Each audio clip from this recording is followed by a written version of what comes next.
Amados hermanos de la espada, les saludo con la gracia y la paz del Señor y a la vez le doy las gracias por invitarme para compartir con ustedes sobre una temática. Tengo entendido que están desarrollando una serie de mensajes y a mí me han pedido si pudiera hablar sobre la temática de conducirnos honradamente o andar honradamente a la luz de un pasaje que está en la primera carta del apóstol Pablo a los tesalonicenses. Así que entonces, sin más preámbulo, les invito a que nos zambullamos en esta escritura. Primera Tesalonicenses capítulo 4. Primera Tesalonicenses 4, versículo 12, dice así la palabra del Señor. A fin de que os conduzcáis honradamente para con los de afuera y no tengáis necesidad de nada. Bueno, este es el texto lema que vamos a estar tomando para meditar un poquito sobre esta conducta o este andar honradamente. Evidentemente que las disciplinas de la fe no son islas perdidas en el medio de un océano de otras cosas que no están muy relacionadas. Cada disciplina de la fe, cada desarrollo del carácter está ligado con otras cosas. Pero vamos a tratar de enfocarnos lo más posible en este andar, en este conducirnos honradamente, y quisiera mencionar tres cosas. En primer lugar, este verbo que se introduce acá, que dice que a fin de que os conduzcáis. El conducirse tiene que ver con lo que es una senda, tiene que ver con una conducta, y si bien la vida por momentos tiene picos de eventos, tenemos cosas que suceden esporádicas una vez cada tanto, no es a eso a lo que se refiere más bien a una cotidianeidad, a una periodicidad de cosas que forman parte de nuestro carácter, que se transforman en un andar. Aquí en mi oficina hace tiempo que estaba faltando un reloj y el otro día vimos un bonito reloj que estaba de oferta, así que lo compramos. Pensábamos que podría venir con la batería, ya la pila incluida, pero precisamente no era ese el caso, quizás por eso estaba de oferta. Así que se los menciono y se los muestro. Este es el reloj que tiene un bonito faro para la temática que tengo aquí en la oficina. Y bueno, como no teníamos ninguna pila para ponerle, estuvo colgado en la pared durante varios días, pero evidentemente no andaba, era más bien decorativo que útil. Ahora, como dice un refrán, aún un reloj roto da la hora correcta 2 veces al día. Así que sí, nuestras vidas de repente están bastante fuera de la sintonía de Dios, eso puede ser, y aún así, como evento excepcional, como algo fuera de la regla, puede ser que hagamos cosas que están bien, que son cosas chispazos que suceden aquí y allá, de cosas que están bien y que evidentemente Dios las aplaude o las elogia. Pero son eventos puntuales, no se trata de una cadencia, no se trata de un ritmo, de algo que está incorporado en nuestra vida.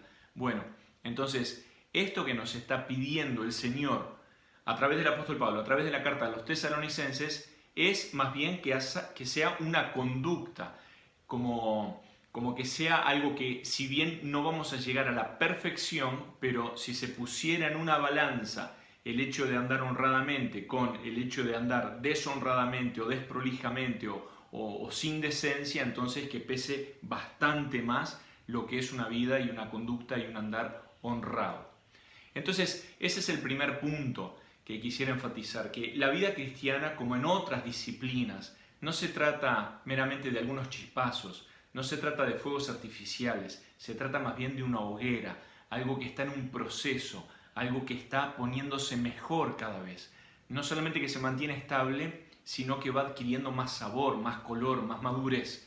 Y así entonces es esto de la honradez, algo que se tiene que seguir desarrollando porque no estamos en la cumbre de lo que podríamos estar, pero sí podemos crecer día tras día. Que se desarrolle en nosotros esta conducta, este andar. De los otros dos puntos que quisiera mencionar, me voy a referir a lo que enseña este pasaje y utilizo una expresión allí al comienzo del versículo 12 que dice a fin de que. Y cuando se utiliza esta expresión, evidentemente nos está diciendo que viene relacionado con lo que está antes. Quiere decir que lo que está antes tiene que ver con lo que viene a continuación. Es un efecto de causa y consecuencia. Entonces acá tenemos que antes de que uno pueda conducirse honradamente, menciona 3 cositas. Entonces, esta es la previa, ¿verdad? Dije que iba a hablar de 3 puntos. El primero es que tiene que ser una conducta, tiene que ser un estado, no un evento puntual, sino más bien una condición y un estado. El segundo punto es que para llegar a ese estado hay cosas que evidentemente ayudan, hay cosas que perjudican. Entonces vamos a ver un poquito algunas cosas que ayudan y como contrapartida también veremos el opuesto, que son las cosas que no nos ayudan. Dice el versículo 11, que procuréis tener tranquilidad y ocuparos en vuestros negocios y trabajar con vuestras manos de la manera que os hemos mandado. Bueno, entonces acá en este segundo punto tenemos 3 cositas que nos pueden ayudar y que brevemente vamos a ver porque el tiempo es bastante limitado. En primer lugar, tener tranquilidad. No salir como un caballo desbocado tratando de hacer las cosas y de conseguir las cosas de un día para el otro. La Escritura dice en Proverbios que el que se quiere enriquecer rápidamente peca. Es muy difícil ascender una montaña de un día para el otro o de un momento para el otro. Son procesos escalonados, son conquistas que se van teniendo paulatinas y que llevan un proceso y llevan un tiempo. El hecho a veces de tener una ansiedad descontrolada nos lleva también a tomar decisiones descontroladas o equivocadas o emprender por caminos que no precisamente son caminos de luz o caminos con los cuales contemos con la bendición del Señor o con la paz del Espíritu Santo en nuestro corazón. Hay muchos caminos, muchos supuestos atajos como para poder alcanzar algunos logros, pero tenemos que tener cuidado cuando el camino se bifurca y hay algo que no parece tan lógico a la mente, pero a la ansiedad sí le parece la mejor opción. Tenemos que tener cuidado, ver si vemos a la persona del Señor Jesús emprender ese camino y llamarnos diciendo sígueme por acá. Y si no es por ahí, si no es ese camino el que tenemos que tomar, entonces definitivamente deberíamos tomar otra senda. Y generalmente en la senda que el Señor nos pide que transitemos es una senda donde no tenemos ese afán o esa obsesión de andar atrás de ciertas cosas. Tenemos más bien una tranquilidad. Me recuerda las palabras que el Señor decía en el Sermón del Monte a sus discípulos, que no tenemos que afanarnos por el día de mañana, que miráramos a los lirios, que miráramos a las aves, cómo el Señor cuida y que a cada día le basta su propio mal. Entonces, tener una cuota balanceada de preocupación, porque esta intranquilidad o esta obsesión se pasa hacia un extremo, ¿verdad? La vida cristiana es una vida de equilibrio, generalmente entre varios extremos. Por un lado tenemos el desequilibrio de la ansiedad, de pasarnos de rosca en la preocupación por ciertas cosas, y por otro lado tenemos el otro extremo que es la irresponsabilidad, esa cultura hakuna matata de pensar que no hay que hacer nada, pedirle permiso a una pierna para mover la otra. Eso también es un extremo que Dios ciertamente no respalda. Entonces tenemos una cultura de irresponsabilidad o un extremo de irresponsabilidad por un lado y por otro lado una extrema preocupación u obsesión. Entonces esta tranquilidad vendría a ser el punto de equilibrio, una tranquilidad de confiar en el Señor pero a la vez también hacer las cosas. Entonces acá viene el segundo consejo que dice tener tranquilidad y ocuparnos de nuestros negocios. Al estar pensando en esto, llegaba a algunas conclusiones de que hoy día, sobre todo en esta época, en este siglo, el siglo pasado también, estamos frente a un gran desafío a lo que es ocuparnos en nuestras propias cosas. Porque hay tanta información, existe un universo que nos circunda, que nos manijea tanto como para que nosotros estemos ocupándonos o importándonos por otras cosas que antes nuestros antepasados, generaciones anteriores, no tenían tanta competencia. Nuestra atención no competía con tantas cosas. Pero hoy tenemos una vorágine, un abanico impresionante de cosas que permanentemente están compitiendo por nuestra ocupación o por nuestra atención. Pienso, por ejemplo, en una cosa totalmente trivial como lo que es en nuestra cultura futbolera, que bueno, alguien acá es muy lógico que todos tengamos un cuadro por el cual por lo menos tenemos una cierta simpatía. Eso es por nuestra cultura, es así, es un país futbolero. Pero hace quizás 80 años atrás, 50 años atrás, nuestro mundo y lo que nosotros nos ocupábamos era de ese cuadro en particular, que nosotros teníamos una afinidad, ya sea porque era el cuadro de nuestros padres o del barrio, etc. Pero hoy día, frente a la vorágine de tantos medios de información, de tanta cultura mega millonaria de pases para aquí y para allá, entonces ya no nos basta con lo que tenemos acá, sino que hemos ampliado el abanico y estamos ocupándonos de un montón de cosas que no nos da la mente, literalmente, como para poder seguir todo eso. Entonces, en el mejor de los casos, ocuparnos de otras cosas nos desenfoca y a la vez también nos genera una poca efectividad, porque yo no puedo ser efectivo cuando estoy enfocado en muchas cosas a la vez. No puedo tener un devocional serio, no puedo buscar al Señor seriamente y escuchar su voz y hablarle al Señor cuando estoy navegando diferentes páginas de internet, que es un documental de YouTube, que es un WhatsApp, hay mucha cosa, es Facebook, hay mucha cosa que está allí, que está compitiendo. Entonces hay momentos en los cuales nosotros tenemos que enfocarnos, dejar de ocuparnos de otras cosas y ocuparnos de nuestros propios negocios. Esto daría para ampliar muchísimo, lo sé, pero vamos a tener que dejarlo ahí picando. Ocuparnos de nuestros negocios. Qué bueno es en la Escritura ver esa coherencia, que el Señor se acercaba, por ejemplo, a los discípulos y dice la Escritura, esto no es un invento mío, que estaban remendando las redes porque eran pescadores. Bueno, es algo medio lógico, ¿verdad? O medio obvio que estaban remendando las redes porque eran pescadores. Pero en nuestra cultura hoy día hay un desenfoque tal que hay personas que supuestamente tienen que estar haciendo algunas cosas porque de oficio, de profesión son algo, pero están haciendo un montón de cosas que no tienen nada que ver. O la otra parábola, he aquí el sembrador salió a sembrar. Esa coherencia de estar ocupado en las cosas que uno tiene que ocuparse. Porque después está el otro escalón hacia abajo. Cuando no me ocupo de las cosas que yo me tengo que ocupar, entonces no solamente me desenfoco, sino que el próximo escalón es que puedo entremeterme en cosas que no son mis negocios, que no son mis cosas. Entonces termino perdiendo mi lugar. Y me meto en el lugar de otro. Y hoy es tan fácil porque no solamente tenemos noticieros que nos informan de todo y que distraen nuestra atención a pensar en más de lo que podemos como dar un mordisco y empezar a masticar más de lo que podemos. Nos hace daño, nos hace mal.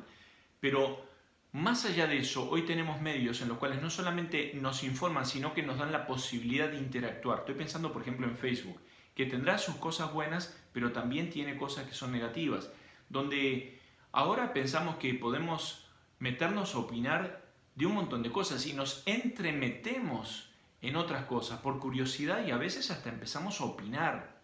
Y somos grandes opinólogos de lo que venga en los medios masivos de comunicación. Y parece que en estos medios, de redes sociales más bien, parece que no hay filtro ninguno, porque da lo mismo a alguien que realmente habla con cordura de ciertas cosas, como a alguien que realmente no tiene nada para hacer y está perdiendo el tiempo y está derivando sus pensamientos o sus disgustos, entremetiéndose en asuntos que no debería.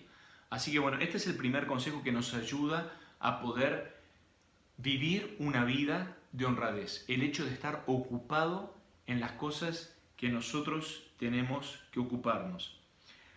Ocuparse de sus negocios. Me gustó, hace poquito vi la palabra negocio, que generalmente tiene una connotación un poquito negativa, y en la etimología, según lo explicaba alguien, yo realmente no lo analicé del todo, pero alguien explicaba que la etimología de la palabra negocio significa no al ocio, lo cual me gustó y me provocó un cierto clic y una forma diferente de pensar en cuanto a esta palabra. Negociar es decirle que no al ocio, y me gustó eso.